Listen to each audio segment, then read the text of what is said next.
Assalamualaikum warahmatullahi wabarakatuh. Alhamdulillah, selalu saja lisan kita bersyukur dan berterima kasih kepada Allah Subhanahu wa taala.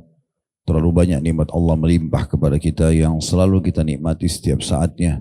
Dari oksigen, air, makanan, minuman, tempat tinggal, pasangan hidup, anak-anak, dan banyak sekali nikmat Allah yang tidak terhingga. Dan itu akan terus dirasakan dan dinikmati setiap orang di antara kita sampai ajalnya datang. Dijelaskan dalam sebuah hadis bahwasanya rezeki itu akan mengejar seseorang sebagaimana ajal mengejarnya.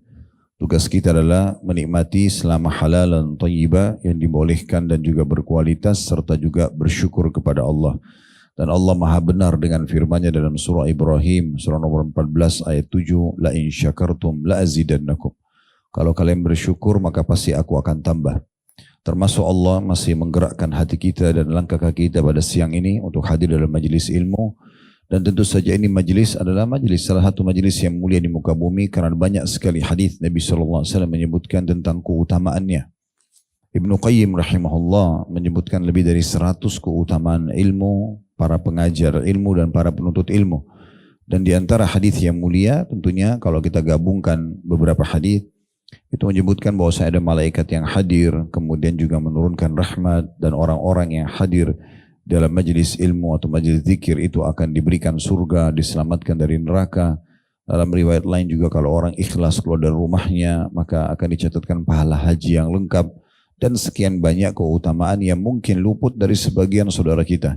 Dan Allah Subhanahu wa taala melowongkan dan memudahkan kita untuk bisa menikmati dan mendapatkan pahala tersebut.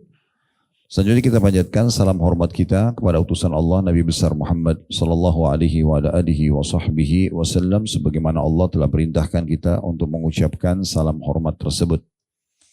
Baik Bapak Ibu sekalian, Bapak-bapak yang hadir online tentunya dan Ibu-ibu yang hadir online dan offline, kita akan melanjutkan bedah buku kita yang ditulis oleh Abdullah bin Ali Al-Ju'aithin dengan judul 62 amalan pembuka pintu surga, namun sudah kita luruskan yang kalau kita lihat di daftar isi maka dia jumlahnya 66 ya, amalan pembuka pintu surga.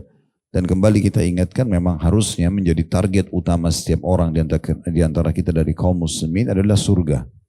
Tidak ada target pencapaian melampaui surga. Dan kalau kita targetnya adalah surga di akhirat sana, maka di dunia ini kita sudah menjadikan diri kita sebagai ahli surga. Dengan terus patuh kepada Allah Subhanahu wa taala, mengerjakan perintah tanpa memilah-milah, mana wajib, mana sunnah, bahkan sibuk mengejar mana yang lebih afdal dari yang lainnya, serta kita akan meninggalkan segala macam pelanggaran dari hal yang kecil sampai hal yang besar. Karena itu semua nanti akan membawa kita ke surga Allah yang abadi.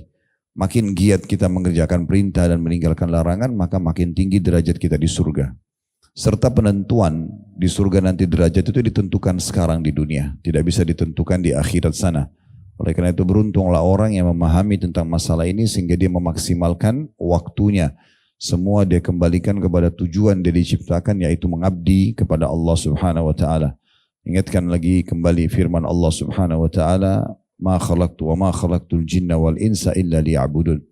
Aku tidak menciptakan jin dan manusia. Kita ini semua berada di muka bumi ini kecuali memang untuk beribadah dan mengabdi kepada Allah Subhanahu wa taala. Terlebih lagi beribadah kepada Allah yang nanti membawa kita masuk ke dalam surga punya kenikmatan yang luar biasa. Kalau duduk dalam majelis seperti ini tidak ada kenikmatan, kita tidak akan duduk. Atau sholat, puasa, sedekah, haji dan umrah. Semua itu Allah sudah tanamkan kenikmatan di setiap ibadah tersebut. Dan dia hanya akan maksimal dirasakan dan dinikmati bagi orang yang menutup lawannya, yaitu pintu-pintu maksiat. Karena kalau dia masih membuka pintu-pintu dosa, maka secara otomatis akan mengurangi kenikmatan ibadah itu.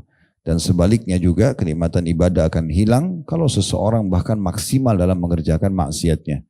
Sudah pernah kami kasih contoh, kalau ada seseorang muslimah menggunakan jilbab kayak ibu-ibu misalnya sudah menikmati ini, merasa ini adalah perintah dari Allah Subhanahu wa taala, yakini ada pahalanya.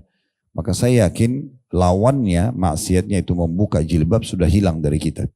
Mungkin bahkan ibu-ibu yang sudah rutin menutup auratnya bila duduk misalnya di ruang tamu tiba-tiba ada laki-laki yang bukan mahram nyelonong masuk ke rumah dan terlihat sedikit saja dari leher atau rambutnya, maka dia merasa sangat menyesal atau marah kenapa sampai dilihat oleh selain mahramnya. itu memang karena kenikmatan jilbab itu sudah dirasakan. Akhirnya kenikmatan buka jilbabnya, maksiatnya hilang.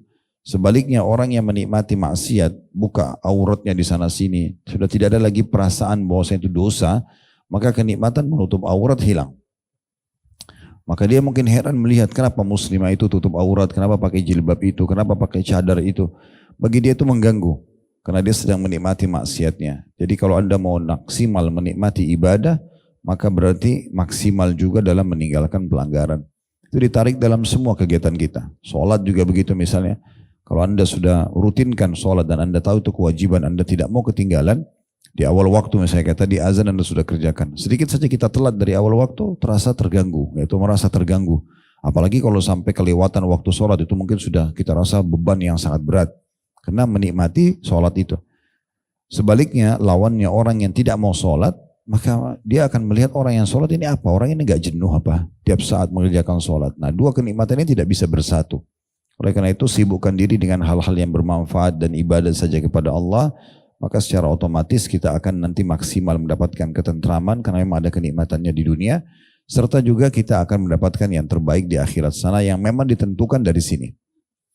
Kita akan lanjutkan dari 66 poin pintu pembuka atau amal pembuka pintu surga. Sudah selesai poin yang kelima yang lalu tentang masalah Al-Quran tentunya. Bagaimana kedudukan Al-Quran dan bagaimana setiap orang di antara kita memaksimalkan untuk menambah kuantitas dan kualitas bacaan dan hafalannya. Jadi jangan pernah puas Bapak Ibu sekalian dengan bacaan kita selama ini. Misal kita kalau baca Quran hanya khatam setahun sekali misalnya contoh. Maka kita sekarang mundurkan mungkin 6 bulan sekali. Kalau sudah berjalan 6 bulan sekali kita mundurkan 3 bulan sekali. Terus begitu kita mundurkan sampai nanti kita bisa maksimal.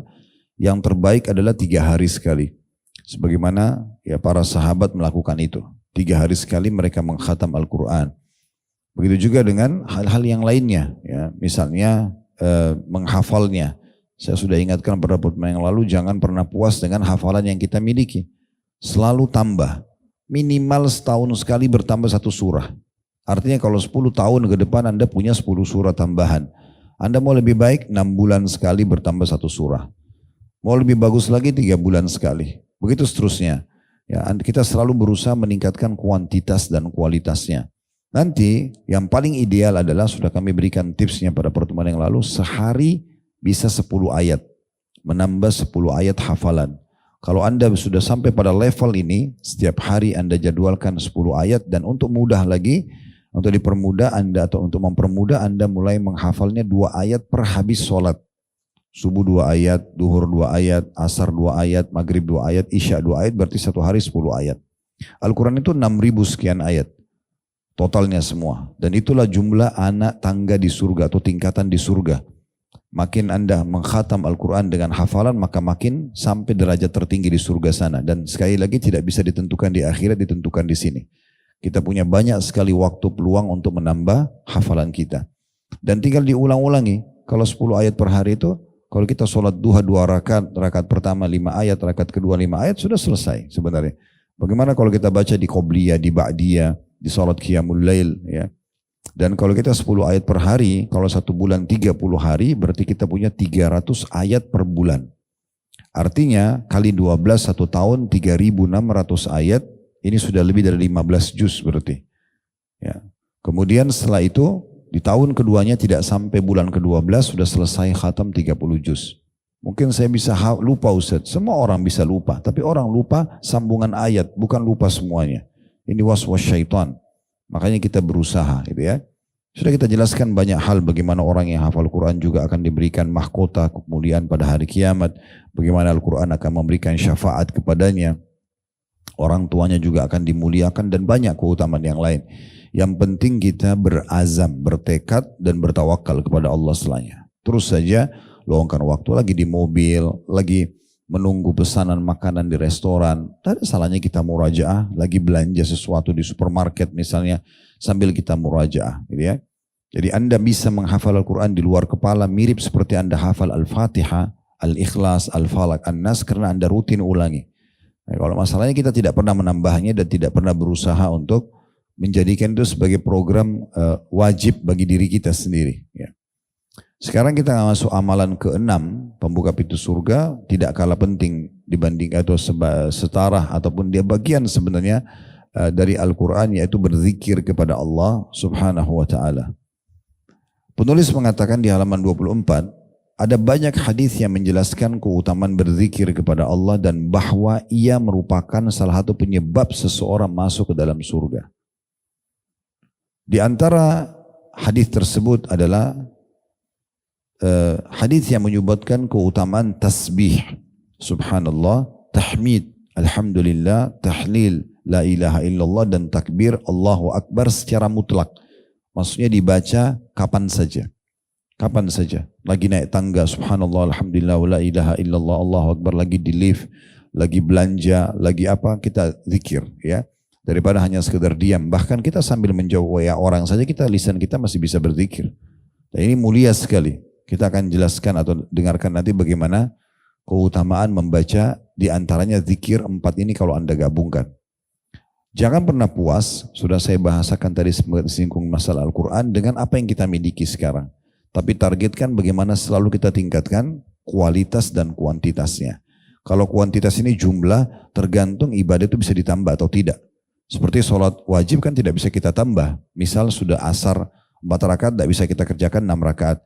Tetapi kalau ibadah-ibadah sunnah dan terbuka pintu untuk menambahnya, seperti memperbanyak jumlah zikir, seperti memperbanyak tadi jumlah ayat Al-Quran bacaannya, seperti memperbanyak hafalan Al-Quran, memperbanyak jumlah sedekah yang kita keluarkan, misalnya contoh, memperbanyak majelis ilmu dalam sehari, semua itu kan bisa kita tambah secara kuantitas. Nah, yang bisa ditambah kuantitasnya kita lakukan. Nah, diantaranya adalah zikrullah. Jadi jangan pernah puas dengan habis sholat baca 33 kali subhanallah, alhamdulillah, Allah Akbar. Itu bagian daripada zikir.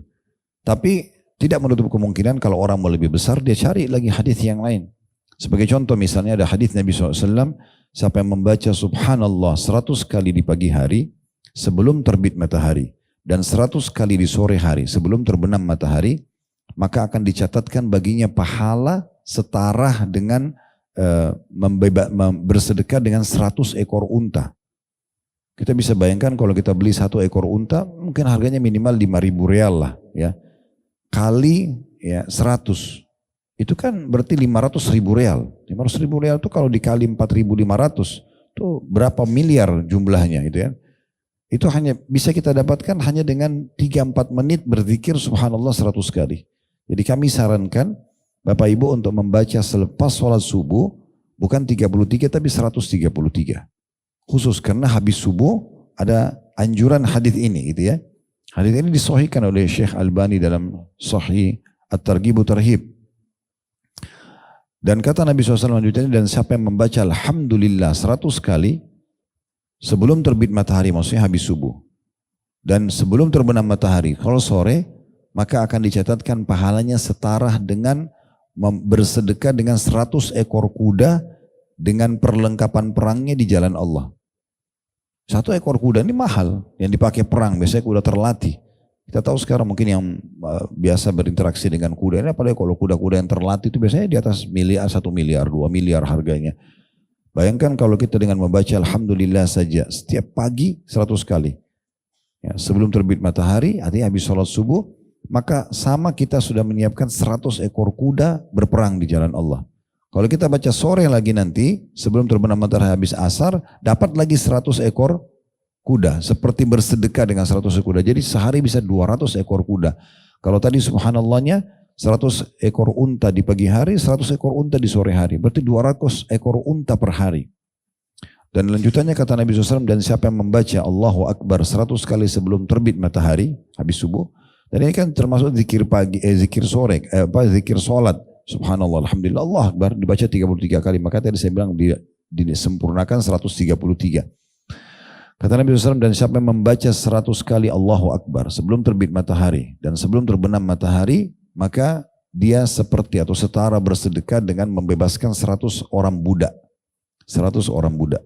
Dan siapa yang membaca la ilaha illallah wahdahu la syarikalah lahul mulku wa lahul hamdu wa huwa ala kulli syai'in qadir 100 kali di pagi hari sebelum terbit matahari dan 100 sebelum terbenam matahari, maka dia akan datang hari kiamat membawa amal, tidak ada orang yang menyamai pahalanya kecuali orang yang berbuat seperti dia atau lebih.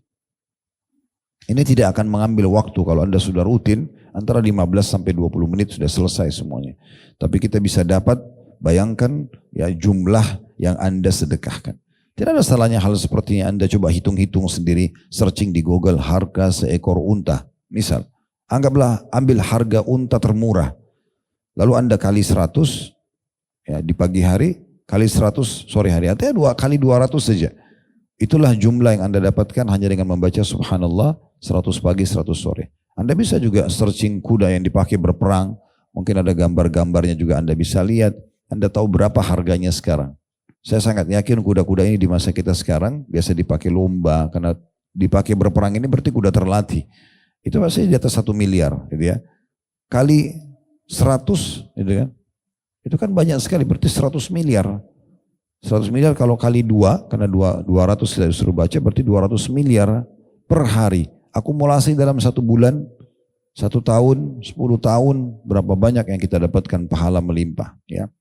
Itu contohnya. Jadi kedudukan zikrullah ini besar sekali. Keutamanya sayang sekali kalau seandainya ada orang yang tidak memaksimalkan waktunya dalam hal ini. Baik, kita dengarkan di antara keutamaan tasbih, tahmid, tahlil dan takbir, subhanallah, walhamdulillah, wa la ilaha illallah, Allahu akbar adalah hadits Ibnu Mas'ud radhiyallahu anhu.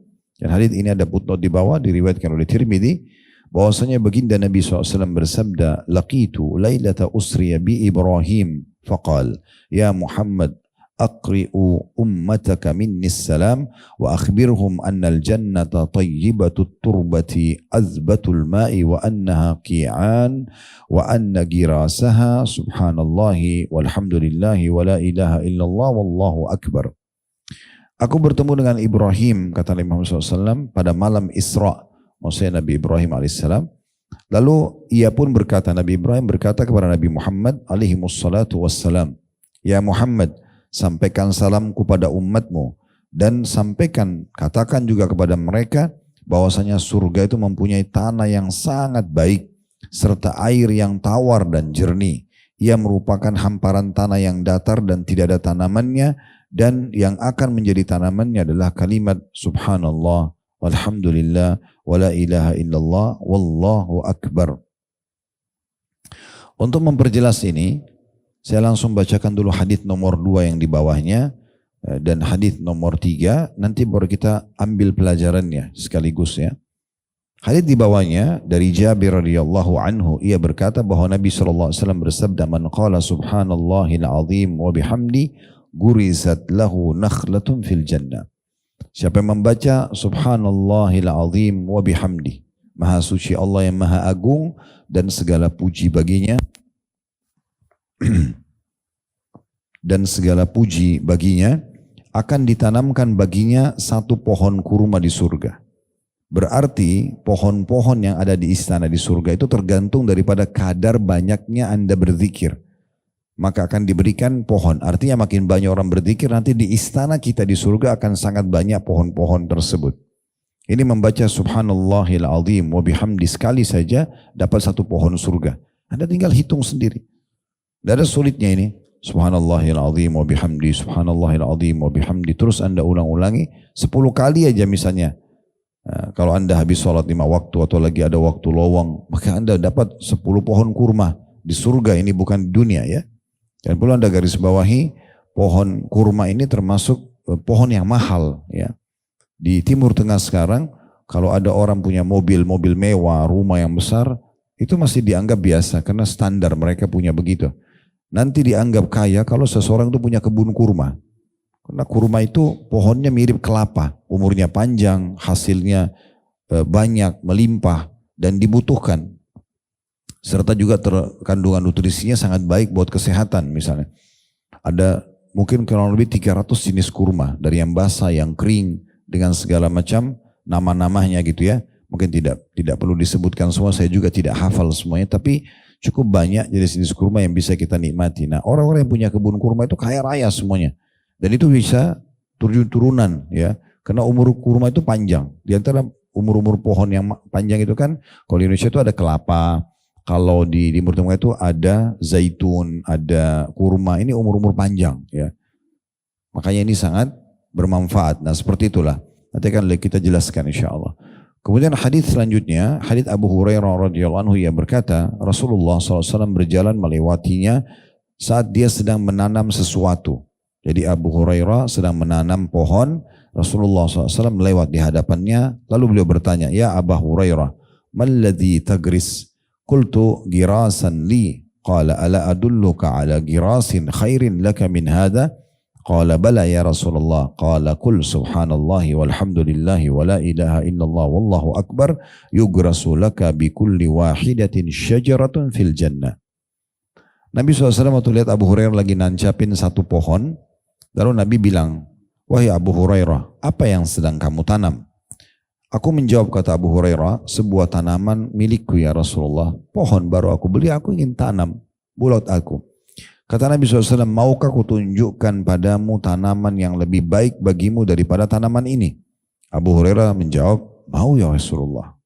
Maka kata Nabi SAW, ucapkan subhanallah walhamdulillah wa la ilaha illallah wallahu akbar, niscaya akan ditanamkan bagimu sebuah pohon di dalam surga dari setiap kalimatnya. Nah itu ada footnote di bawah, tentunya diriwayatkan oleh Ibnu Majah. Nah 3 buah hadis ini, Bapak Ibu sekalian rahiman rahimakumullah, memberikan banyak sekali pelajaran kepada kita. Hadis yang pertama tadi tentang adanya mukjizat Allah Subhanahu wa taala untuk Nabi Muhammad SAW dengan perjalanan Isra dan Mi'raj. Ini pelajaran pertama dari hadis, ya. Karena Nabi SAW mengatakan, aku bertemu dengan Ibrahim di malam aku di Isra'kan dan Mi'raj, itu ya, Isra dan Mi'raj. Dan ini terjadi di tahun 11 dari masa kenabian. Kan Nabi Muhammad SAW berdakwah di Mekah 13 tahun. Ya, beliau diutus oleh Allah umur 40 tahun jadi Nabi, dan beliau meninggalkan kota Mekah ke hijrah ke Madinah setelah 13 tahun berdakwah. Nah 10 tahun pertama itu penuh dengan penolakan-penolakan. Ya. Dan yang mendukung dakwah yang paling besar adalah 2 orang.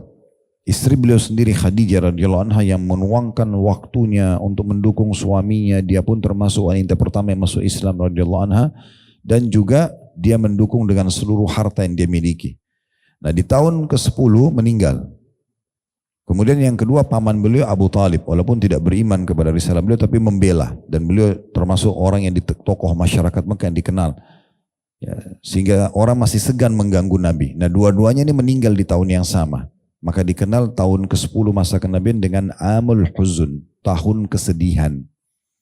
Nah di saat itu Nabi SAW pun lihat di Mekah sudah tidak ada harapan. Beliau keluar ke kota Taif, coba mendakwahi orang di sana. Tapi pamannya Abu Lahab mendahului beliau, kemudian menyampaikan kepada orang-orang Taif bahwasanya akan datang ponakan saya nanti, dan dia seorang penyihir yang bisa memisahkan antara suami istri, dia banyak berdusta dan segala macam. Akhirnya terjadi penolakan di Taif. Dan Nabi SAW bukan hanya ditolak tapi dilempari kaki beliau. Setiap kaki yang diangkat itu dilempari oleh masyarakat sehingga berdarah-darah, dan beliau diusir dari kota Taif. Nah dalam kondisi letih seperti itu, beliau duduk di bawah sebuah pohon. Kemudian malaikat Jibril datang dan mengatakan, wahai Muhammad, setelah Nabi tentu berkata, ya Allah, kemanakah arah hidupku sekarang? Nabi SAW manusia juga, apakah ke musuh yang akan menyusahkanku, atau ke masa depan yang belum jelas? Tetapi kalau seandainya engkau tidak murka padaku ya Allah, aku tidak akan peduli, tetap aku akan lanjutkan dakwah ini. Maka Jibril datang lalu mengatakan, hai Muhammad, Allah telah mendengar doamu dan keluhanmu, dan sekarang turun bersamaku malaikat penjaga gunung. Seluruh gunung di muka bumi ini dia yang jaga. Kamu tinggal perintahkan, kalau kau ingin maka semua gunung-gunung 2 kota ini, Taif sama Mekah, diratakan sehingga habis semua 2 kota ini dan dakwamu akan menyebar. Atau kamu bersabar dan dakwamu juga akan menyebar. Maka Nabi SAW mengatakan, aku bersabar dan semoga dari keturunan mereka akan keluar orang-orang yang beriman kepada Allah Subhanahu wa taala. Dan benar, doa Nabi mustajab. Ya. Akhirnya lahir dari Al-Walid ibn Mughirah, musuh Islam yang sangat luar biasa, Khalid bin Walid. Ya. Al-Walid meninggal dalam keadaan kafir, tapi anaknya beriman, Khalid bin Walid, dan jadi panglima perang yang sangat terkenal. Dari Abu Jahal yang dikenal dengan Fir'aunnya umat ini, ada Ikrimah bin Abi Jahal yang selama hidup selalu ikut sama ayahnya memerangi kaum muslimin, tapi akhirnya dapat hidayah di pembebasan kota Mekah. Kemudian tokoh Mekah sendiri Abu Sufyan masuk Islam, dan anak-anaknya juga ikut masuk Islam. Muawiyah, Yazid, ini masuk Islam dan menjadi raja-raja Islam setelah meninggalnya Nabi SAW dan bahkan pendiri dinasti pertama dalam Islam dikenal dengan dinasti Umayyah. Kemudian banyak sekali tokoh-tokoh Mekah ya. Dari kota Taif juga lahir di Mekah itu juga ada Safwan bin Umayyah bin Khalaf. Umayyah bin Khalaf tokoh Quraisy yang meninggal terbunuh di Badr ya. Ini yang menyiksa Bilal. Ya, kemudian terbunuh di Badr, anaknya Safwan dapat hidayah juga. Dari kota Taif keluar Abu Hurairah yang meriwayatkan hadis ini kepada kita. Jadi ini salah satu orang yang keluar dari kota Taif yang tadinya menolak dakwah Nabi SAW. Tapi intinya untuk Nabi bersabar. Nah untuk menghibur Nabi SAW, Allah Subhanahu Wa Taala memberikan dua kejadian besar. Yang pertama masuk Islamnya jin Nusaibin namanya. Ini sudah kami jelaskan di kajian Sirah Nabawi. Jadi waktu orang manusia banyak nolak dakwah beliau, Allah datangkan jin-jin yang beriman pada Nabi. Ini kalau Bapak Ibu mau lebih jelas bisa mencari di searching di Google atau langsung masuk ke Khalid Basalamah Official, diklik logonya, cari playlist tadi kajian Sirah Nabawi. Setelah ketemu diklik, nanti cari saja tentang kejadian masuk Islamnya jin Nusaibin. Insya Allah ada semua itu. Yang jelas itu kejadian, dan yang kedua kejadian Isra dan Mi'raj. Nah itu hiburan kedua Allah Subhanahu Wa Taala kepada Nabi Muhammad SAW. Lihatlah yang kamu dakwakan selama ini loh.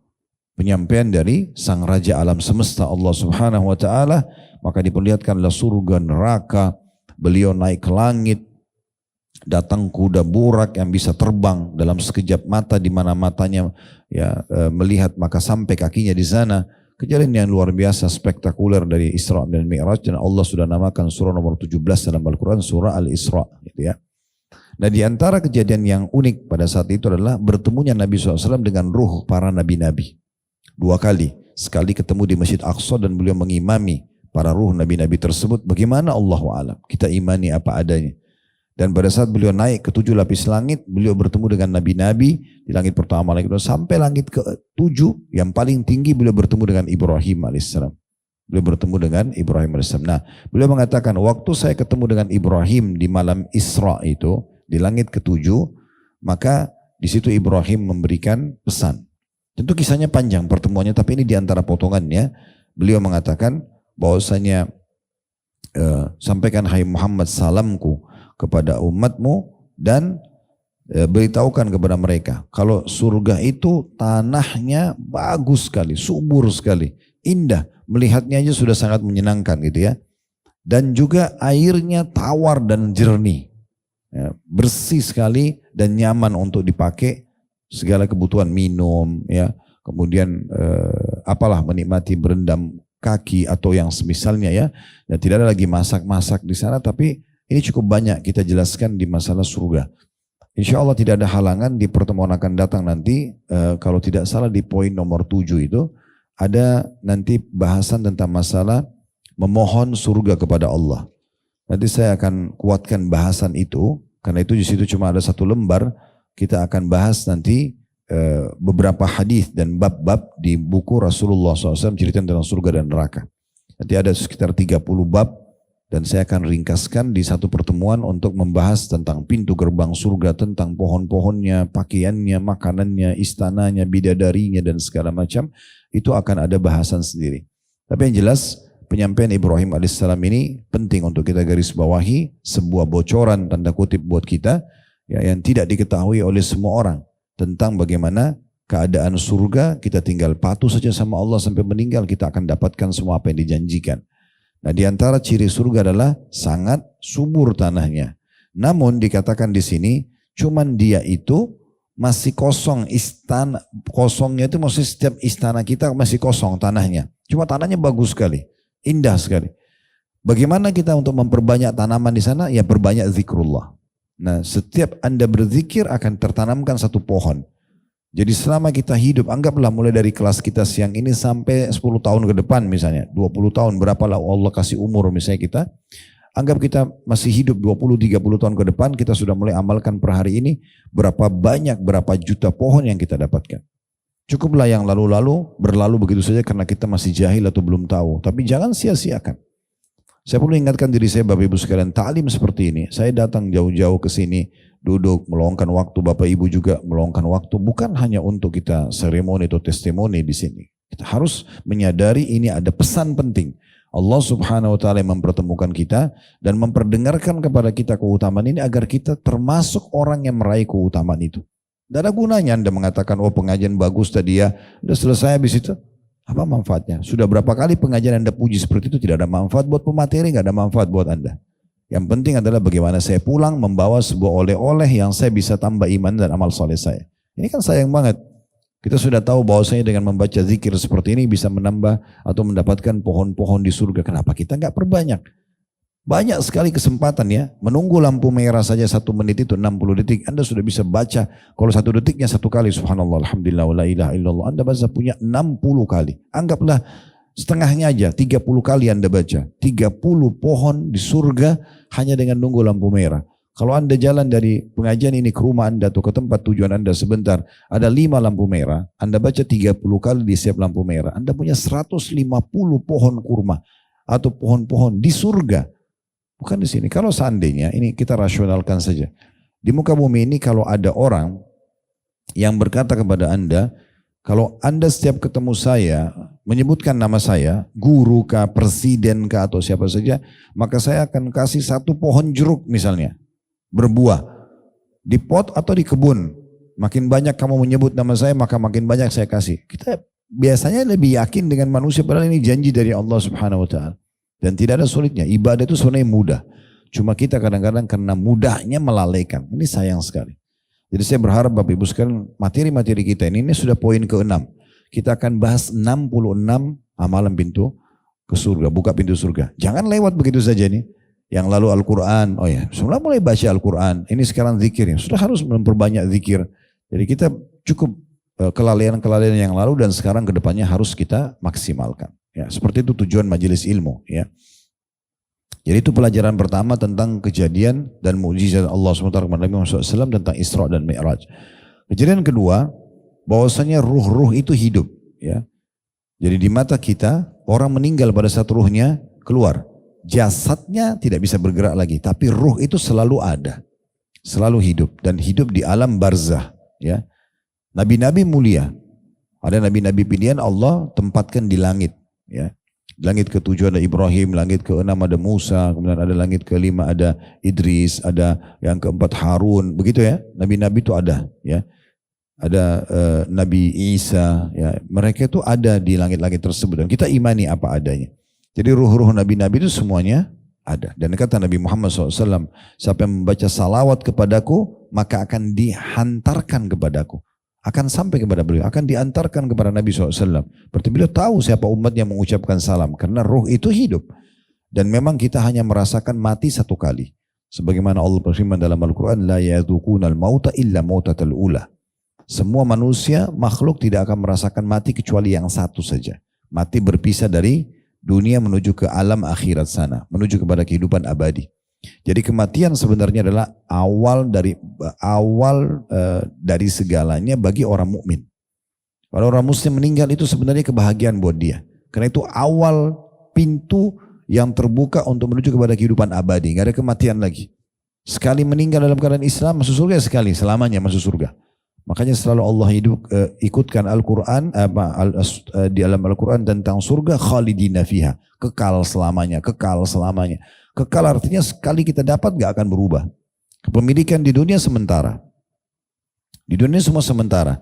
Anda punya sertifikat tanah, rumah, BPKB kendaraan ya, misalnya BPKB kita, apa aja, handphone, baju, ini semua sementara. Kita meninggal sudah jadi hak orang lain, hak waris. Gak ada yang kita bawa ke kuburan. Tapi di surga nanti dulu itulah kepemilikan abadi.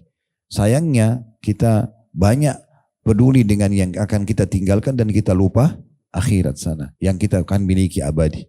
Sebagai contoh misalnya bab sedekah. Ya, Nabi SAW pernah berkata kepada para sahabatnya, sesungguhnya harta kalian yang sebenarnya adalah yang kalian sedekahkan semasa hidup kalian. Karena itu dibawa kepada akhirat sana. Kita akan lihat harta tersebut dalam bentuk balasan di surga. Dan harta yang bukan milik kalian adalah yang kalian tinggalkan buat ahli waris. Kita taruh di tabungan, meninggal akhirnya mereka yang menikmatinya. Kita tidak menikmati karena kita tidak sedekah, tidak bantu jihad kayak teman-teman Palestina, tidak bangun masjid, tidak segala macam. Itu sayang banget. Ya. Makanya kita harus memahami baik-baik kaidah-kaidah syar'i seperti ini. Kemudian selanjutnya yang ketiga, bagaimana disebutkan di sini cirinya Maaf, tadi masih ada tambahan yang kedua, bahwasanya ruh para nabi-nabi itu hidup, dan ruh itu hidup secara umum semuanya setelah meninggal, walaupun jasadnya sudah tidak bergerak lagi ya. Kemudian pelajaran yang ketiga adalah bagaimana Nabi Ibrahim alaihissalam, dan ini faktanya dan datanya memang seperti itu. Kita orang-orang muslimin landasannya adalah beriman. Beliau mengirimkan salam buat kita semua, dan ini salam ini berlaku sampai hari kiamat. Dari sini keluar sebuah hukum bolehnya orang kirim salam, memang gitu. Sampaikan salam saya ya, itu boleh ya. Karena Nabi Ibrahim AS mengatakan sampaikan salamku kepada umatmu, ya, itu dibolehkan. Pelajaran yang keempat yang diambil adalah ciri khas atau salah satu ciri surga, tanahnya subur, ya. Kemudian yang terakhir yang bisa kita ambil adalah keutamaan berzikir, terutama 4 kalimat ini, subhanallah, alhamdulillah, wa la ilaha illallah, Allahu akbar, karena itu adalah tanaman-tanaman surga. Makin banyak Anda baca, maka makin banyak tanaman Anda di surga.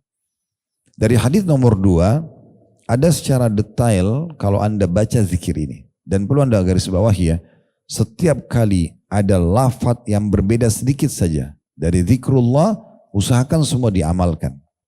Sebagai contoh misalnya, Anda bilang, Ustaz di hadis pertama kan sudah ada subhanallah. Kalau gitu saya cukup baca itu saja. Di hadis kedua ada subhanallahil azim wa bihamdi. Apa saya pilih salah satunya? Jawaban kami baca semuanya. Baca semuanya. Dan bedakan mana yang dibaca, misalnya habis sholat subhanallah 33. Jangan Anda mengatakan, oh kalau gitu saya baca 100 aja. Toh 33 bisa masuk di 100 karena tadi ada hadis yang Ustaz sebutkan masalah 100. Enggak, baca 133. Gitu kan? Anda habis sholat disunnahkan baca ayat kursi sekali. Kata Nabi SAW, siapa yang baca ayat kursi setiap habis sholat wajib, sholat 5 waktu, maka tidak ada yang menghalangi antara dia dan surga kecuali kematian. Tapi kalau pagi ada zikir pagi, dimulai juga dengan ayat kursi. Apakah cukup baca sekali? Anda baca 2 kali. Ya. Baca 2 kali. Ada hadis yang menyebutkan tentang misalnya, siapa yang membaca salawat kepadaku sekali, maka Allah akan membacakan salawat kepadanya 10 kali. Pertanyaannya kalau dalam majelis begini, berapa kali kita bilang Nabi SAW? Nabi SAW. Apakah saya baca sekali atau setiap disebutkan nama Nabi saya sebutkan? Nah setiap nama Nabi disebutkan. Kenapa kalau 1 kali baca salawat dapat 10 kali salam dari Allah? Dalam majelis begini kita bisa ulangi misalnya 50 kali. Kenapa kita nggak dapat yang 500 aja? Kan gitu. Karena 10 kali 50, 500 kan gitu. Kenapa hanya dapat 10? Kan itu contohnya. Jadi jangan sampai setan masuk di bab itu, pintu itu, sehingga membuat kita lalai dari meraih banyak pahala gitu ya. Jadi hadis nomor 2 memang ada perbedaan lafaz. Jadi artinya Bapak Ibu baca subhanallah, alhamdulillah, wa la ilaha illallah, Allahu akbar, ini ada pohon sendiri yang akan diberikan di surga. Berapa jumlahnya ya dan segala macam itu dijelaskan di hadis nomor 3 tadi. Hadis nomor 3 nanti akan kita masuk ke hadis itu ya. Insya Allah sebentar, karena di hadis nomor 3 itu dijelaskan kalau subhanallah, alhamdulillah, wa la ilaha illallah, Allahu akbar akan ditanamkan untuk mewahai Abu Hurairah sebuah pohon di dalam surga dari setiap kalimatnya. Artinya subhanallahnya 1 pohon kurma, ya alhamdulillah 1 pohon, maaf bukan disebutkan kurma situ, 1 pohon, kemudian alhamdulillah 1 pohon, la ilaha illallah 1 pohon, Allah akbar. Berarti subhanallah, alhamdulillah, la ilaha illallah, Allah akbar itu adalah 4 pohon. Kalau Anda baca 10 kali 40 pohon, Anda baca ya 100 kali, berarti ada tinggal hitung akumulasinya gitu ya. Ini keutamaan yang sangat besar. Jadi ada memang lafaz subhanallahil azim wa bihamdi ya. Ini termasuk yang dibaca sekali saja akan mendapatkan pohon kurma di surga. Dan pelajaran yang lain ya, selain ini pelajaran tambahan ya di hadis nomor 2, baik kita tambahkan di faedah tadi atau kita khususkan faedah sendiri di hadis nomor 2. Faedah pertamanya adalah tentang masalah keutamaan zikir subhanallahil azim wa bihamdi, yang kalau dibaca akan mendapatkan pohon di surga atau pohon kurma di surga. Pelajaran yang kedua, adanya ya, buah-buahan di surga. Nanti akan kita jelaskan di pertemuan akan datang lebih panjang lebar insya Allah di masalah bahasan surga. Tapi ini hanya sama dari sisi nama saja. Kalau Anda baca surah Ar-Rahman ada disebutkan tentang buah delima, buah kurma ya. Dalam surah Al-Waqi ada pisang di surga itu ya. Disebutkan buah-buahan ini ya. Ada minuman-minuman ya, ada minuman madu di surga itu. Dalam surah Muhammad disebutkan ada 4 lautan atau sungai di surga, air tawar yang manis, kemudian madu yang tersaring, kemudian minuman anggur yang tidak memabukkan, dan susu yang tidak pernah basi. Nah ini semua dari sisi nama sama, tapi beda rasa dan beda bentuk. Makanya kata Nabi SAW tentang salah satu buah kurma di surga, satu buahnya besarnya seperti tempayan, ya, tempat makan yang besar. Warnanya lebih putih dari susu dan rasanya lebih manis daripada madu. Ya. Jadi memang berbeda. Dan dia bahkan disebutkan lebih lembut dari buih. Jadi sangat lembut untuk dikonsumsi. Jadi beda. Ya. Begitu juga dengan buah-buah yang lainnya. Begitu juga dengan fisik kita berbeda, pakaian kita berbeda. Walaupun paras wajahnya sama, gitu ya. Tetap paras wajah kita seperti ini, tapi Allah berikan kesempurnaan lebih dan kita kembali kepada postur ayah kita Adam alaihissalam 60 siku ke langit. Itu juga itu akan kita paparkan tentang bagaimana ciri fisiknya ahli surga. Jadi namanya sama, seperti istana, ya tapi beda bentuk istananya. Seindah apapun istana di dunia tidak akan pernah sama dengan indahnya istana di surga. Ya. Itu contoh. Sebab dalam hadis disebutkan bahwasanya istana orang atau orang yang paling rendah di surga itu adalah seperti raja 10 kali raja terkayanya dunia. Raja terkaya dunia Nabi Sulaiman alaihissalam, tidak ada di atasnya beliau. Ya. Maka 10 kalinya itu orang terendah di surga. Bagaimana orang yang pertengahan, bagaimana orang yang sangat tinggi derajatnya.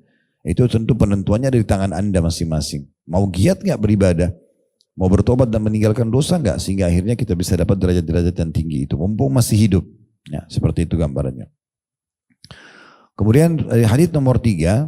Ada pelajaran kita bisa ambil. Yang pertama adalah keutamaan Nabi SAW dan bagaimana pedulinya beliau terhadap umatnya dan sahabatnya. Nabi SAW tidak pernah melewatkan momentum Bapak Ibu sekalian yang dimana beliau bisa memotivasi sahabat dan menambahkan informasi positif untuk mereka atau menegur mereka kalau berbuat salah. Tidak pernah Nabi sia-siakan itu. Sekarang di sini contohnya Abu Hurairah sedang menanam. Kita bayangkan kalau kita sedang hadir di masa itu, Abu Hurairah sedang tanam pohon dan tidak ada hubungannya sama hukum agama gitu ya. Tapi Nabi nggak sia-siakan itu. Udah, kalau kita lewat ada orang lagi nanam pohon, nanam pohon sudah kita lewat. Kita kan anggap itu biasa. Tapi Nabi SAW menggunakan itu momentum untuk menyampaikan kepada Abu Hurairah informasi tentang surga. Karena kebetulan dia nggak mungkin tanam pohon kecuali dia lagi suka pohon itu kan gitu. Maka disampaikan oleh Nabi SAW tentang masalah ada pohon-pohon di surga loh dengan cara baca zikir seperti ini misal. Nah ini metode yang sangat baik dan menarik ya. Jadi kalau ada teman-teman Anda, kerabat Anda punya anak-anak di rumah, pasangan hidup melakukan perbuatan positif, dukung mereka. Dukung, kasih positif, dukungan positif, Masya Allah bagus gini ya, semoga istiqomah dan segala macam. Karena dukungan kita ini bisa saja menjadi motivasi buat dia dan akhirnya kita raih pahala juga dari perbuatan dia. Betul juga kalau dia berbuat salah maka kita ingatkan ya. Kita ingatkan apakah kekurangan dari ibadah supaya dia sempurnakan atau dia buat maksiat supaya dia bertaubat. Nah ini semua pelajaran penting yang bisa ambil dari sikap Nabi Muhammad SAW dalam menegur Abu Hurairah. Pelajaran kedua, Abu Hurairah ini, ya, tentang Abu Hurairah. Abu Hurairah ini seorang sahabat Nabi yang sebenarnya masuk Islam agak telat ya. Tetapi orangnya sangat rajin. Sangat rajin. Beberapa waktu sebelum Nabi SAW meninggal, beliau masuk Islam. Tapi beliau termasuk laki-laki yang paling banyak meriwayatkan hadis. Ya. Ribuan hadis beliau ambil dari Nabi SAW karena memang tiap hari bersama Nabi. Tiap hari dia menukil dari Nabi SAW apa yang Nabi sampaikan kepada beliau. Sehingga akhirnya beliau menjadi perawi hadis dari kalangan laki-laki yang terbanyak. Ya, bahkan jumlah hadis yang diriwayatkan Abu Hurairah mengalahkan hadis yang diriwayatkan oleh Aisyah radhiyallahu anha yang merupakan istri Nabi SAW. Ini menandakan Bapak Ibu sekalian tidak ada kata terlambat untuk belajar. Jangan bilang, oh saya baru hijrah kemarin. Nah itu nggak ada urusan. Oh hijrah kemarin. Berapa banyak orang baru hijrah kemarin, baru seminggu sebulan lebih baik daripada orang yang tadinya memang tidak hijrah dari awal, sudah lahir dalam keadaan Islam atau bahkan sudah coba menjaga gitu ya. Yang penting sekarang Allah melihat upaya kita. Nah, orang yang berupaya Allah akan berikan keberkahan. Jadi tidak ada kata terlambat ya dari hidup Abu Hurairah. Dan nama beliau adalah Abdurrahman ibn Sakhr. Abdurrahman ibn Sakhr radhiyallahu anhu, julukannya Abu Hurairah atau Abu Hirrah. Ini pernah kami jelaskan panjang lebar di serial Sahabat, Tablik Akbar serial Sahabat Abu Hurairah. Kami sarankan Bapak Ibu sekalian masuk ke media kami di Khalid Basalma Official, Download semuanya itu. Ya, di-download kisah-kisah sahabat. Sudah lebih dari 50 orang sahabat kami bedah. Biografinya, ya keutamaannya, cerita masuk Islamnya kalau memang dia dari non-muslim, kemudian bagaimana perjuangannya dalam Islam, bagaimana dia istiqomah, itu di-download dan dengarkan. Ya, dulu di flash disk atau di hard disk, colok aja di mobil. Jadi bisa nyala setiap starter mobil, nyala lagi, bersambung lagi. Mendengar cerita itu penting ya. Kami juga sudah kembangkan di Blok M dan kami ajak Bapak Ibu yang belum hadir setiap Sabtu kedua. Habis duhur, antara duhur ke asar. Memang agak ramai masjidnya, bisa 10.000, Masya Allah orang yang hadir penuh. Karena memang masjid menampung sampai 10.000 sampai 12 ribuan sekarang setelah perluasan gitu ya. Tetapi memang keutamaan majelis ilmu itu beda. Makin ramai orang datang kita juga makin semangat gitu ya. Nah itu ada kita bedah. Kalau nggak sempat hadir di masjidnya bisa dengarkan online-nya. Buat catatan saja, note dia setiap Sabtu pekan kedua. Hadis duhur antara duhur ke asar. Nah itu sekarang kami selang-selingkan antara serial sahabat sama serial nabi-nabi. Ya, nanti insya Allah ini di bulan Agustus kita akan masuk di pekan kedua serial nabi keempat. Nabi Hud alaihissalam. Setelah sebelumnya kita bahas Nabi Adam, Nabi Idris, Nabi Nuh dan kita akan masuk ke Nabi Hud. Dan ini penting ya, karena tidak semua saya lihat teman-teman kita ini membahas tentang masalah mereka secara detail. Namanya, kalau ada nama istrinya, anak-anaknya, bagaimana dakwahnya, kemudian bagaimana perjuangannya, siapa saja, atau bagaimana penolakan yang terjadi, bagaimana akhir daripada hukuman Allah kepada umatnya yang membangkang dan seterusnya. Ini bisa diambil pelajaran. Nah Abu Hurairah ini salah satu tokoh sahabat yang sudah kami bedah. Kalau Bapak Ibu mau lebih jauh dengar tentang orang ini yang mulia ini, maka Anda bisa dengarkan di serial kami. 2,5 jam. Rata-rata 2,5 jam sampai 3 jam kita bahas tentang serial sahabat dan nabi-nabi ini. Itu selalu kami mulai 12:30, selesai di azan asar. Gitu ya. Nah itu kadang-kadang ada cuma 2-3 pertanyaan. Sisanya semua materi padat sekali. Download, dengarkan anak-anak, ya bagikan kepada teman-teman, di share. Yang penting ambil langsung dari media kami setelah kami angkat, karena itu sudah melalui proses edit, maka Anda boleh gratis bagikan kepada orang-orang. Jadikan sebagai materi penambahan iman kita. Pelajaran ketiga yang bisa diambil adalah keutamaan orang yang menanam tanaman. Ya, ini juga ada keutamaan sendiri ya Bapak Ibu sekalian. Karena kata Nabi SAW, tidak ada seorang muslim yang menanam satu pohon saja. Satu pohon di dunia, pohon apa saja.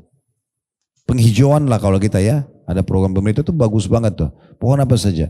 Kemudian diambil manfaat dari pohon tersebut dari jin, manusia, hewan-hewan, serangga, burung, kecuali akan menjadi pahala untuknya. Makanya Ibnu Umar radhiyallahu anhu itu di akhir hidup beliau, rambutnya sudah putih semua, alisnya putih, jenggotnya putih. Ini juga sahabat sudah kami bedah di serial sahabat ya. Abdullah bin Umar ini luar biasa. Dia menanam sebuah pohon, sementara sudah tua sekalian. Beliau tanam pohon kurma lagi, pohon kurma lama baru berbuah. Orang-orang banyak tidak paham, orang-orang banyak bertanya pada dia, wahai Ibnu Umar, Anda menanam pohon ini, kapan Anda nikmati? Maka beliau menjawab dengan ilmunya. Ya, beliau mengatakan, kalau saya tidak sempat menikmati, maka akan dinikmati oleh orang sesudahku. Aku ingin pahala dari mereka. Maka itu bagus sekali. Ya, Anda datang kepada kerabat misalnya, atau pesantren misal, Anda nyumbang pohon mangga, pohon apa gitu ya. Penghijauan di sana atau buah-buahan yang bisa jadi hasil pesantren atau sayur-sayuran, semua itu besar sekali pahalanya. Ya. Itu punya keutamaan, dan Anda kalau searching di Google tentang keutamaan menanam tanaman itu sangat banyak artikel yang menulis, dan juga tidak asing juga di visual dan audio di media, di Instagram, di Facebook, di YouTube banyak sekali asatidz kita yang sudah menjelaskan itu. Pelajaran keempat yang bisa diambil adalah keutamaan subhanallah, alhamdulillah, wa la ilaha illallah, Allahu akbar. Karena setiap potongan kalimatnya, subhanallah berdiri sendiri akan dapat satu pohon, walhamdulillah dapat satu pohon, wa la ilaha illallah satu pohon, dan Allahu akbar juga satu pohon, dan ini semua di surga. Kita akan dapatkan di surga. Baik, kita masuk sekarang di masih masalah zikir, keutamaan zikir pada kondisi tertentu. Terdapat pula beberapa hadis yang menjelaskan keutamaan zikir-zikir pada kondisi-kondisi tertentu. Di antaranya adalah sebagai berikut. Poin A-nya, mengucapkan tasbih, subhanallah, tahmid, alhamdulillah, dan takbir Allah Akbar setelah sholat wajib. Dan ketika hendak pergi tidur. Nah, habis sholat banyak orang amalkan. Itu pun kadang-kadang masih dengar bisikan syaitan, ditinggalkan sama dia. Nanti aja di mobil deh, nanti di jalan baca subhanallah, alhamdulillah, Allah Akbar. Padahal sebenarnya dia lupa. Kalau dia sudah berdiri aja, syaitan akan sibukkan dia dan lupa. Kenapa nggak duduk dulu selesaikan? Subhanallah, alhamdulillah, Allah Akbar. Itu baca 33 kali masing-masing. Dan ini juga dibaca sama sebelum tidur. Ini haditsnya mulia sekali. Ya, saya harap hadits ini setelah kita baca Bapak Ibu sekalian, tolong direnungi baik-baik dan diamalkan.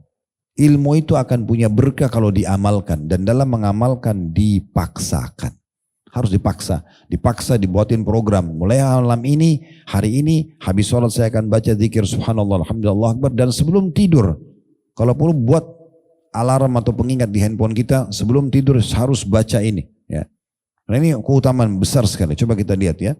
Dari Abu Hurairah radhiyallahu anhu, ini masih sahabat tadi yang sempat kita singgung ya. Beliau berkata, ja'al fuqara'u ila Nabi sallallahu alaihi wasallam faqalu dhahaba ahlud duthuri minal amwali bid darajatil ula wan na'imil muqim. Yusalluna kama nusalli wa yasumuna kama nasum wa lahum fadlu min amwalin yahujjuna biha wa ya'tamiruna wa yujahiduna wa yatasaddaqun. Faqala ala uhaddithukum bima in akhadtum bihi adraktum man sabaqakum wa lam yudrikkum ahadun ba'dakum. وكنتم خير من أنتم بين ظهرانيهم إلا من عمل مثله تسبحون وتحمدون وتكبرون خلف كل صلاة 33 فاختلفنا بيننا فقال بعدنا نسبح 33 ونحمد 33 ونكبر 34 فرجعت إليه فقال تقول سبحان الله والحمد لله والله أكبر حتى يكون منهن كلهن 33. Orang-orang fakir, kata Abu Hurairah, dia cerita tentang keadaan pada saat itu ya, waktu Nabi SAW masih hidup. Orang-orang fakir mendatangi Nabi SAW, lalu mereka berkata begini, para ahli dusur, maksudnya orang-orang yang kaya, pergi dengan membawa derajat yang tinggi dan kenikmatan yang abadi. Maksudnya mereka dengan hartanya bisa membeli surga. Suka sedekah dan seterusnya dapat derajat tinggi di surga. Karena mereka miskin, mereka nggak punya harta. Jadi mereka melihat poin ini luput dari orang-orang miskin itu. Mereka, kata orang-orang miskin ini tentang orang kaya, mereka mengerjakan sholat sebagaimana halnya kami mengerjakan. Artinya sama-sama dapat pahala sholat. Dan berpuasa sebagaimana kami puasa. Tetapi mereka orang-orang kaya itu mempunyai keutamaan berupa harta sehingga mereka mampu menunaikan haji, umroh, dan mereka bisa berjihad di jalan Allah Subhanahu wa taala dan bersedekah secara umum. Itu dengan harta. Rasulullah SAW bersabda, maukah kalian ku beritahukan tentang amalan yang bila kalian kerjakan, niscaya kalian akan menyusul orang-orang kaya yang mendahului kalian dan kalian tidak akan disusul oleh orang-orang setelah kalian. Maksudnya ada amal kalau mau mengimbangi perbuatan orang-orang kaya dengan hartanya bisa. Karena Nabi SAW mengatakan kalian akan menjadi orang yang terbaik di antara mereka kecuali bila ada yang melakukan hal yang sama, yaitu dengan kalian mengucapkan zikir subhanallah walhamdulillah wallahu akbar setiap selesai sholat sebanyak 33 kali. Lalu kata Abu Hurairah, di antara kami ya, saling berselisih pendapat. Sebagian dari kami ada yang mengatakan kita bertasbih sebanyak 33 kali, bertahmid 33 kali, dan bertakbir 34 kali. Kemudian aku kembali menemui Rasulullah SAW dan beliau bersabda atau berkata, engkau ucapkan subhanallah walhamdulillah wallahu akbar hingga semuanya mencapai jumlah 33 kali. Hadis ini diriwayatkan oleh Bukhari dan juga Muslim.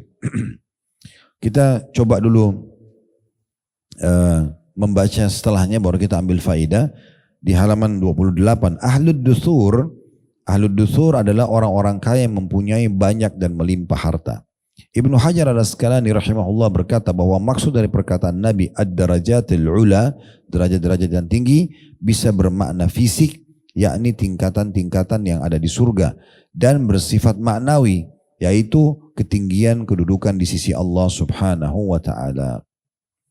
Nah, dari hadits ini Bapak Ibu sekalian, kita bisa lihat banyak sekali pelajaran yang bisa diambil ya.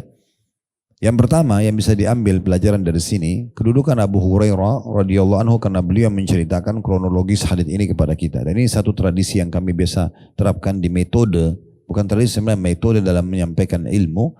Kalau ada hadis Ya misalnya Abu Hurairah berkata dia mendengarkan dari Nabi SAW. Nah di sini karena dia sampaikan, Nabi SAW sampaikan langsung ke inti hadis, kita tidak sebutkan metode yang kami gunakan. Abu Hurairah punya keutamaan khusus. Tapi kalau Abu Hurairah misalnya, dari Abu Hurairah kayak cerita hadis ini ya, lalu dia ceritakan lah orang miskin datang, lalu kemudian berkata pada Nabi, lalu Nabi ajarkan ini. Kan bisa saja Abu Hurairah langsung masuk ke inti bahasan hadisnya kan. Nabi sampaikan, bacalah subhanallah, alhamdulillah, Allah akbar 33 kali masing-masing habis sholat, maka pahalanya menyaingi sedekahnya orang kaya. Kan bisa saja begitu. Tapi beliau ceritakan kronologis itu. Mungkin bagi orang yang di masa itu hidup tidak terlalu penting bagi dia. Tapi bagi kita yang hidup sekarang, kita tidak hadir di masa itu, kita tahu, oh ternyata hadis Nabi disebutkan kejadiannya begitu ya. Nah gitu. Nah ini punya keutamaan tersendiri. Kronologis hadis ini penting ya. Bagi orang-orang yang datang setelahnya. Ternyata kita bisa lebih meresapi kejadian bagaimana Nabi SAW menyampaikan hadis tersebut. Dan dalam Al-Quran, kalau ada ayat Al-Quran punya sebab turun, dikenal dengan sababun nuzul, maka lebih baik Anda faham sababun nuzulnya supaya faham maksud Allah di tujuan ayat tersebut. Lalu dalam hadis ada namanya sababul urut, sebab disebutkan hadis. Nah ini seperti ini sebab urutnya. Ya, ternyata pertanyaan orang miskin kepada Nabi dan minta agar diajarkan amal yang bisa menyamai orang-orang kaya. Pelajaran yang kedua, tentang bolehnya seorang muslim bertanya kepada orang yang faham agama, amalan apa kira-kira yang lebih baik buat saya kerjakan? Anda tanya begitu. Misalnya Anda lihat, ada teman saya itu, sudah lama banget dia beribadah. Sholat malamnya sudah 30 tahun berjalan. Saya baru mau sholat sekarang. Bagaimana caranya saya nyaingi pahala dia? Misal contoh. Ya, bisa Anda tanya, mungkin Anda disampaikan teori. Kan gitu. Di antara hadis yang pernah kami sampaikan adalah, kita bisa meraih amalan-amalan orang dengan niat dan doa kita. Kalau masih ingat pernah saya sampaikan itu. Sebagai contoh misalnya, kita berdoa, ya Allah, setelah alhamdulillah wassalatu wassalamu ala rasulillah, sesungguhnya sahabatku fulan atau fulana misalnya, sudah 30 tahun salat malam ya Allah. Dan selama 30 tahun ini saya lalai. Tapi ya Allah, aku mohon dengan kemahamurahanmu jangan haramkan aku dari pahala seperti dia. Jangan halangi aku dari pahala dia dengan niatku ini. Kalau seandainya engkau memberikan aku keimanan, ilmu seperti dia, aku akan lakukan yang sama. Kalau kita berdoa tulus begitu, bisa saja Allah kasih kita pahala sama dengan dia walaupun sudah 30 tahun berlalu. Sudah pernah kita bagikan tipsnya itu ya. Anda lewatin masjid, kayak itu hari saya kasih contoh Masjid Istiqlal. Sayang banget kalau Anda lewat mengatakan, oh itu masjid bagus ya, besar ya, bisa nampung sekian kapasitasnya, dibangun oleh dulu tokoh-tokoh nasional, misalnya Soekarno, rahimahullah dan teman-temannya, contoh. Ya itu Anda mengatakan, apa manfaatnya? Tidak ada manfaat buat Anda, tidak ada manfaat bagi yang pendirinya. Kita tidak hidup di masa itu, pembangunan Istiqlal. Mungkin ada di antara kita yang belum lahir bahkan, misal. Tapi apakah kita haramkan diri kita dari pahala itu? Tidak bisa kita mengatakan, ya Allah dengan tulus. Kalau seandainya engkau memberikan kesempatan aku seperti mereka, kau akan lakukan yang sama. Betul-betul bertekad dalam hati. Kalau kita hidup di masa itu dan Allah berikan kita kedudukan, bisa kita bangun, kita akan bangun. Bukan mustahil kita mendapatkan pahalanya. Begitu kan hadis Nabi SAW ya. Manusia ada 4 golongan. Yang pertama yang Allah berikan ilmu dan harta. Pernah kita sampaikan ini ya. Lalu dihabiskan keduanya di jalan Allah. Ilmunya diajarkan, hartanya diinfakkan. Golongan kedua Allah cuma kasih ilmu, tidak punya harta. Dia tahu teorinya, tapi dia tidak ada kemampuan. Mirip dengan sahabat-sahabat yang miskin ini ya. Maka dia berkata, ya Allah seandainya engkau memberikan aku kesempatan dan peluang seperti yang pertama yang punya ilmu dan harta itu, saya akan buat yang sama. Kata Nabi SAW, fahuwa biniyatihi fa'ajruhuma sawa. Maka dengan niatnya golongan kedua ini, walaupun dia tidak bangun masjid, tidak punya rumah anak yatim seperti golongan pertama, tapi dia bertekad, ya Allah jangan sampai saya tidak dapat nih pahalanya, walaupun dia sudah lakukan gitu ya. Mohon berikan kepadaku, kalau engkau berikan aku kesempatan seperti dia, aku akan lakukan yang sama. Maka kata Nabi, dua-duanya sama pahalanya.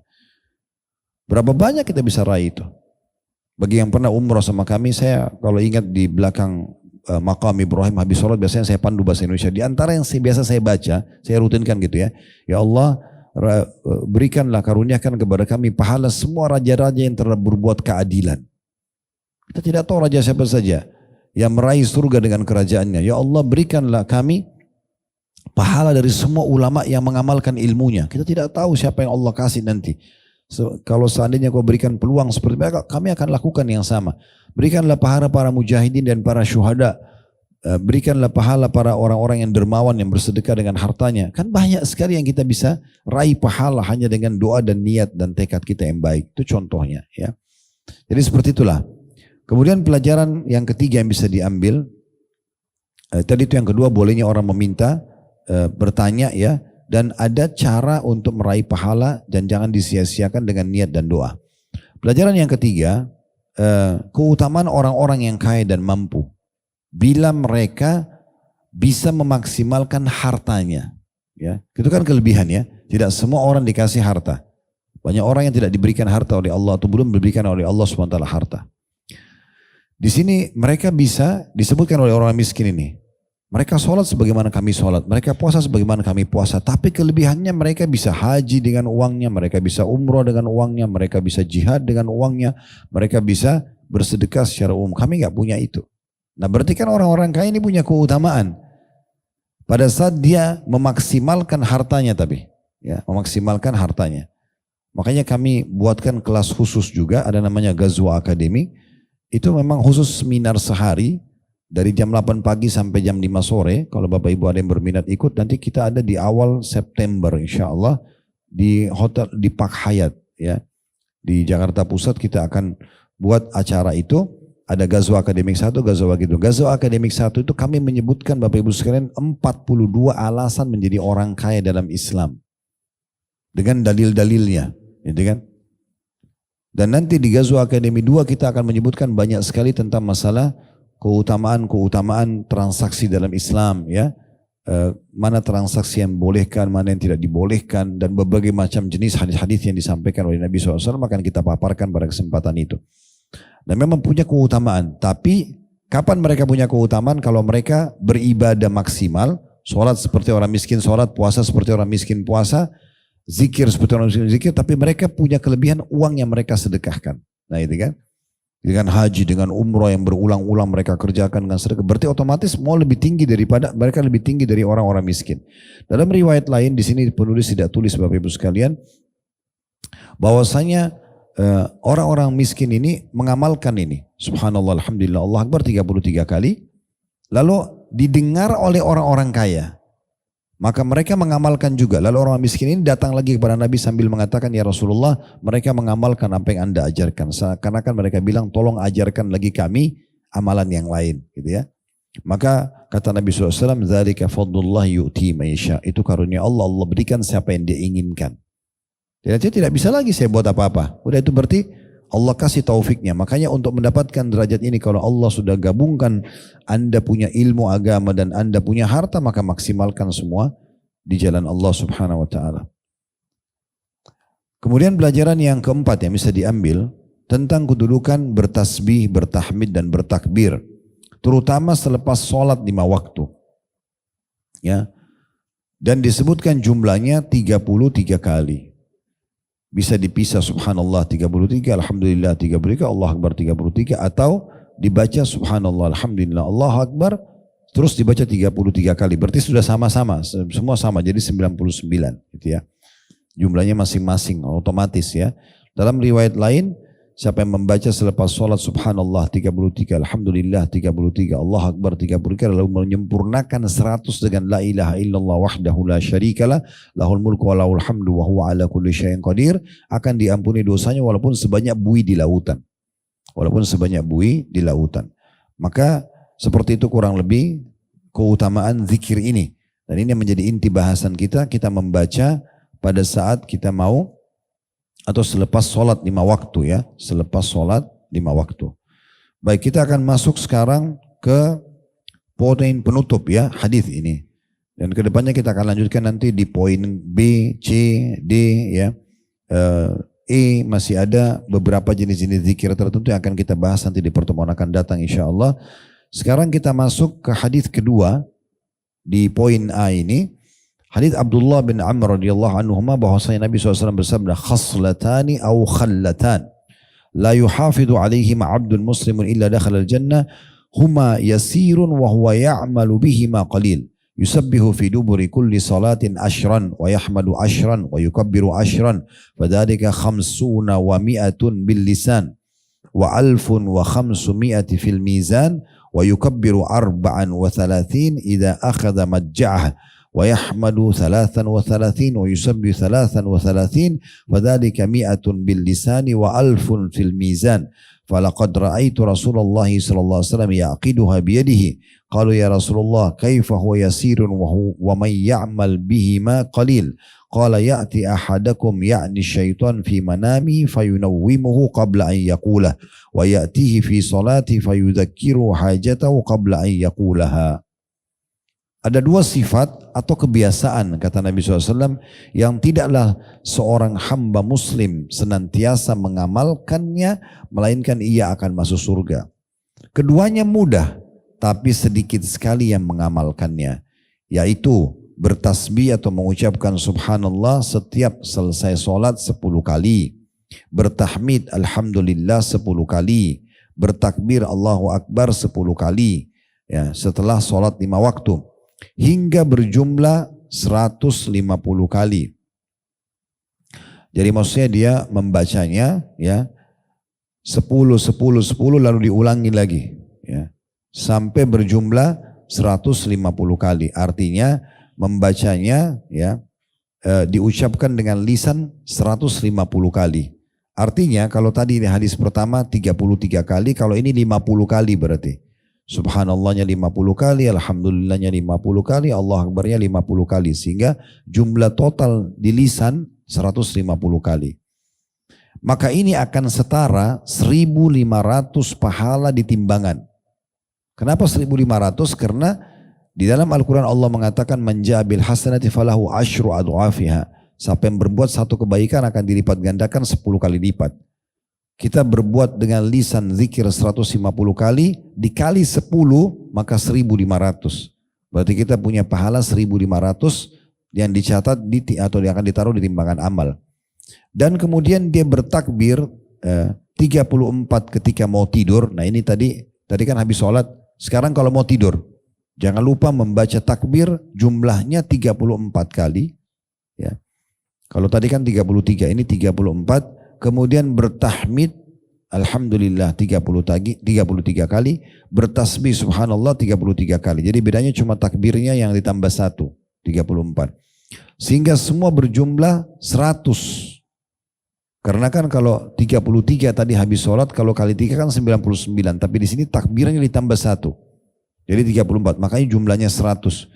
Ini 100 yang diucapkan dengan lisan, maka dinilai 1.000 di timbangan amal karena kali 10 kali lipat. Ini kalau diakumulasi jumlahnya bisa sampai 2.500 pahala itu ya. Itu kalau orang baca satu sholat dan pada saat mau tidur. Kalau dia sholat 5 kali dia baca, artinya 50 kali subuh, 150 kali subuh, subhanallah, alhamdulillah akbar 50 kali masing-masing. Duhur juga begitu, asar begitu, maghrib begitu, isya begitu. Berarti kan 150 dikali 5, gitu kan? 750, ya kan gitu. Ini berarti ada 7.500 pahala kalau dikali 5 waktu sholat, ditambah 1.000 pada saat mau tidur, gitu kan? Berarti 8.500 pahala per harinya. Itu kan banyak banget ya pahala yang bisa kita dapatkan. Lalu kata Abu Hurairah, dan aku pernah melihat Rasulullah SAW menghitung dengan tangan beliau. Saking pentingnya karena angkanya disebutkan. Dan perlu digarisbawahi, semua yang disebutkan angka jumlah oleh Nabi SAW jangan ditambah, jangan dikurangi. Jangan bilang, oh 33 kali gampang Ustaz. Udah saya mau baca 37 kali. Tidak. Nabi sudah tentukan jumlahnya, 33. Kita tidak lebih baik daripada Nabi. Murnikan sunnah Nabi maka akan maksimal dapat pahalanya. Kalau tidak ada penyebutan jumlahnya, boleh Anda baca bebas. Seperti tadi ada subhanallahil azim wa bihamdi. Di hadits kita yang sebelumnya, itu cuma disebutkan. Baca 1 kali dapat 1 pohon kurma di surga. Ya udah kita mau baca 100 kali, 200 kali terserah. Tapi kalau diikat waktu, tempat, jumlah, jangan diganggu gugatin. Habis sholat 33 kali. Itu 33. Tidak usah baca 40 kali. Atau tadi ada 50 kali misalnya. Ya udah 50 kali saja. Tidak usah lebih dari itu. Contohnya. Ya. Lalu dikatakan di sini, mereka para sahabat lalu bertanya, ya Rasulullah, bagaimana keduanya dikatakan mudah? Sebenarnya ini amal mudah, ya. Namun sedikit orang yang mengamalkan. Nabi SAW memberikan kepada kita bocorannya. Syaitan mendatangi salah seorang dari kalian menjelang tidur. Lalu syaitan itu membuatnya tidur sebelum ia mengatakan kalimat tersebut. Sebelum bacalah Allah Akbar 34, Subhanallah 33, Alhamdulillah 33. Syaitan juga mendatangi setelah ia menyelesaikan sholat. Nah jadi ini yang membuat anda ingat pekerjaan habis sholat sehingga tidak zikir, ini syaitan. Nabi sudah kasih bocorannya. Dan mendatanginya juga setelah sholat, begitu salam kayak tadi ya. Lalu ia mengingatkannya kepada keperluannya sebelum orang itu mengucapkan kalimat tersebut. Sehingga luput dari dia. Kalau anda bicara penting, darurat, ya, misal kemudian anda tetap baca masih oke. Tetapi dengan berbicara ini sudah memutuskan doa malaikat ya. Doa malaikat. Karena ada hadis Nabi SAW, siapa yang habis sholat, dia tidak berdiri dari tempat sholatnya, tidak berbicara dengan orang di sebelahnya, tidak membatalkan wudunya, maka malaikat di atas kepalanya mendoakan, Allah maghfirlahu, Allah marhamhu, ya Allah ampuni dia, ya Allah rahmati dia, sampai dia melanggar satu dari tiga hal ini. Dia batalkan wudunya, bicara dengan orang di sebelahnya, atau membatalkan, atau dia berdiri dari musallahnya. Makanya habis salam tidak usah pindah dari tempat sholat kita, di situ aja dulu. Jangan bicara dulu sama orang di sebelah, zikir dulu. Ya. Dan jangan batalin wudhu, maaf dengan keluar angin misalnya, kecuali anda kebelet sekali harus pergi apa boleh buat. Makanya dalam hadis yang lain kita dilarang sholat Bapak Ibu sekalian kalau kita menahan dua keburukan. Maknanya dua keburukan adalah buang air besar dan buang air kecil. Diselesaikan baru anda sholat gitu ya, supaya tidak mengganggu khusyuan dalam sholat. Baik, dari hadis ini kita ambil pelajaran sebagai penutup ya dalam bahasan kita. Kalau ada pertanyaan silahkan setelah ini. Yang pertama, adanya amalan yang sangat mudah. Dan dua amalan ini memang kalau mau dapat jaminan surganya digabungkan. Yaitu zikir habis sholat, subhanallah, alhamdulillah, Allah Akbar. Dan dibaca juga zikir yang sama sebelum tidur. Makanya Nabi bilang, khaslatani au khallatan. Dua sifat ataupun dua kebiasaan. Ya, yang tidak ada seorang muslim pun yang menjaganya kecuali pasti dijamin masuk surga. Yang rutin dia lakukan. Pelajaran yang kedua, adanya perbedaan lafaz dari hadis ini sama hadis sebelumnya. Kalau hadis sebelumnya yang kita pelajari tadi adalah 33 kali habis sholat. Ya. Kalau ini adalah 50 kali per zikirnya. Karena dia 10 kali, dia ulangi lagi kata Nabi SAW sampai jumlahnya mencapai 150. Kalau kita bagi berarti 50 subhanallah, 50 alhamdulillah, 50 Allahu Akbar. Ya. Anda bisa pilih salah satunya. Kalau kami sih menyarankan lebih baik kita pilih yang 50. Ya. Karena memang kalau 50 berarti yang 33 sudah masuk. Tapi kalau kita baca 33 berarti yang 50 luput dari kita gitu ya. Nah ini satu fikih yang perlu difahami. Kemudian pelajaran yang ketiga yang bisa diambil ya. Bagaimana amal soleh itu dilipat gandakan 10 kali lipat. Semua amal soleh dilipat gandakan 10 kali lipat. Bahkan bisa lebih daripada itu tergantung kadar keikhlasan Anda. Ya. Dan bagaimana Anda memarketingkan ibadah itu. Sudah pernah kami sampaikan dan mengemasnya. 3 hal ini Bapak Ibu sekalian yang membuat pahala Anda berlipat-lipat. Ya. Jadi yang pertama adalah bagaimana kita menjaga ibadah itu dan kita maksimalkan ya semua syarat-syarat dan rukunnya. Dan kita marketingkan. Ya. Daripada kita sholat sendiri, puasa sendiri, ajak orang lain. Maka kita akan raih pahala ekstra. Dan yang ketiga adalah mengemasnya. Mengemas dengan baik ya. Anda kalau mau umroh haji cari travel yang terbaik, cari hotel yang terbaik. Anda mengemas ibadah Anda itu. Anda mau bersedekah cari uang yang terbaik, disendirikan uang yang bagus, yang baru ya. Anda sedekahkan banyak hal lah ya. Anda mau wakaf misalnya tanah, bangunan cari yang terbaik. Semua itu berikan yang terbaik. Itu kemasan terhadap ibadah tersebut. Pelajaran yang keempat yang bisa diambil ya dari hadis ini yaitu bagaimana Nabi SAW menyebutkan kepada kita tentang gangguan syaitan di dua keadaan ini supaya kita tidak amalkan, yaitu bisikan syaitan ya kepada orang yang mau tidur supaya dia tidak membaca zikir ini Allahu Akbar 34 kali kalau mau tidur, subhanallah dan alhamdulillah 33 kali berarti 100 kali supaya luput dari dia pahala yang 1000 tadi ya. Dan tidak dia hilang dari dia juga gabungan dari keduanya. Karena kalau gabungan dengan zikir yang habis sholat itu maka makin besar pahalanya. Di dalam hadis yang lain Nabi SAW mengatakan itu adalah 2500 pahala Dan siapa di antara kalian yang berbuat dosa 2.500 dosa per hari? Artinya dia akan membersihkan dosa-dosa, gitu ya. Maka ini penting untuk dijaga. Oleh karena itu, saran kami, tipsnya adalah kalau mau tidur, memang betul-betul sudah diprogramkan. Mulai malam ini, paksakan, jalankan adab-adab mau tidur, wudu sebelum tidur. Jangan pernah tidur kecuali dalam keadaan wudu, ya. Karena orang kalau meninggal dalam keadaan wudu, tidur, dia meninggal dalam keadaan Islam. Serta juga berarti dia menutup dirinya dengan pembersihan dosa. Karena kan wudu itu membersihkan dosa-dosa. Kemudian yang kedua, memang jangan tidur di waktu ngantuk banget. Jadi memang kita sudah persiapkan sebelum ngantuk banget itu supaya tetap bisa berzikir. Duduk di ranjang, kemudian sudah mulai berzikir. Baca semua zikir-zikir. Ini tentu zikir mau tidur banyak sekali ya. Banyak sekali. Ini kami jelaskan dalam khutbah Jumat kurang lebih dari setengah jam. Ya, insya Allah mudah-mudahan di playlist YouTube sudah ada itu. Judul khutbahnya itu keajaiban malam dan siang. Ya. Anda bisa lihat di playlist YouTube kami nanti, keajaiban malam kami jelaskan tentang ayat-ayat keajaiban malam dan juga apa saja yang harus dilakukan pada saat mau tidur, adab-adabnya. Wudu, balik sisi kanan, membaca zikir-zikir. Tentu diantaranya zikir ini. Diantaranya zikir ini. Membaca 34 kali Allahu Akbar, Subhanallah dan Alhamdulillah masing-masing 33 kali. Ya. Al-Ikhlas baca 3 kali, Al-Falaq 3 kali, An-Nas 3 kali, tiup telapak tangan, diusap tubuh, baca ayat kursi, baca 2 ayat terakhir surah Al-Baqarah, baca Al-Kafirun. Jadi cukup banyak doa-doa yang harus kita jaga gitu ya. Nah, makanya karena banyaknya doa-doa ini, kita memang luangkan waktu sebelum tidur itu, khusus untuk itu memang. Duduk, jangan ada kegiatan lain, sudah kita baca zikir-zikir ini. Karena ini penting sekali. Bahkan ada di antara doa-doa mau tidur itu mulia sekali. Ya Allah, yang maknanya ya Allah kalau seandainya ruhku ini nanti engkau lepaskan, ya maka jagalah dia. Dan kalau engkau menahannya maka kasihanilah dia. Maksudnya kalau diwafatkan oleh Allah SWT. Karena kata Nabi SAW orang kalau tidur itu ruhnya keluar. Ya, tapi bukan keluar seperti kalau kita meninggal dunia. Kalau Allah masih izinkan dikembalikan maka dia masih lanjutkan hidupnya sampai ajal datang. Kalau Allah tahan meninggallah dia. Makanya kita kalau bangun tidur kita baca Alhamdulillahilladzi ahyana ba'da ma amatana wa ilaihin nusyur. Segala puji bagi Allah yang telah menghidupkan kami setelah mematikan kami. Dan hanya kepadanya kami akan dikembalikan. Nah ini kita perlu membaca doa-doa itu untuk menjaga diri kita. Maksimalkan tentunya membaca itu. Nah ini sudah disebutkan diantaranya membaca ini. Ya, karena syaitan akan membuat kita lalai. Allahu a'lam.